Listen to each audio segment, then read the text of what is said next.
I'm just sat here having a coffee, and I've just got a strong memory about when I was training to become a driving instructor.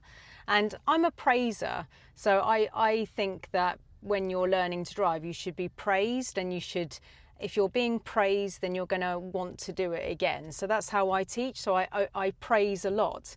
However, I have also been trained to spot mistakes. So I've been trained to spot mistakes, but I also personally believe that I should praise when I see excellence.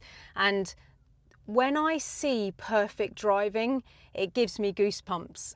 I'm so obsessed by all of this that like when my students do a perfect left turn, it really is like art to me. It's so perfect. Mirror, signal, position, speed, look, and they go around the corner, and it's so perfect sometimes that I get goosebumps, and it's amazing. Now, the reason why I'm making this video is because driving can be very patterned when you're learning to drive with a driving instructor, and there can be certain patterns that you follow that make the driving look perfect. And I know that there's a lot of greys when you're actually driving around, but there's definitely patterns that you can follow. And when one of my students is following a pattern, it is beautiful. And when I am driving around, if I can see the pattern, then I don't think there's any mistakes being made. So I'm not alerted to any mistakes being made. So for example, if me and my student have been battling with something, like maybe they're really trying to fix something for a long time, if we've been working on it for about 3 weeks, and we've constantly been talking about it, and I've praised them, and then maybe I've come to their 4th lesson, and I have, I don't know, like gone on to a different subject. If then we do the old thing correctly, I might not be alerted to it being brilliant, because it has become normality. Like, it is now perfect. There is no hazard to spot. There is nothing there that is wrong. So on the very, very rare occasion that I forget to praise, it happens then. And the reason why that's happening is because they're doing it perfectly, so there's nothing to spot, there's no problem to see, if you see what I mean. So one of the things that I remember being like training to be a driving instructor is the cockpit drill. My teacher would always start every single lesson that I ever had to be a driving instructor in the same way, and this is what it was, literally every single time. Every hour, like 40 hours, this was exactly what happened, right? So he'd like get in the car, sit down, and he'd go, he wouldn't say doors, but in my head I was like, doors, I can hear it shut. Seat.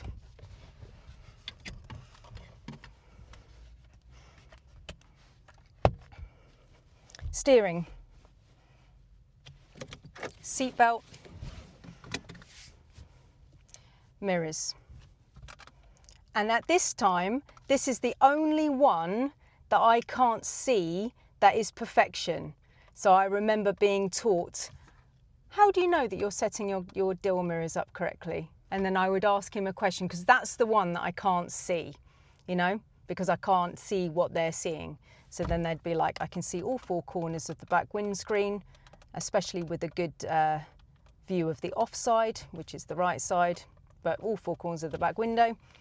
And my door left and right, I can see a thumb width of my own car, and I can see both door handles to the amount that we said. So back door handle visible, and a little bit of the front door handle that is peeping out at the front. And it was like that every time. Door shut, so it would be like this. Let me just do that again, because it's just such a strong memory. He would go without the words this time. He would go, get in.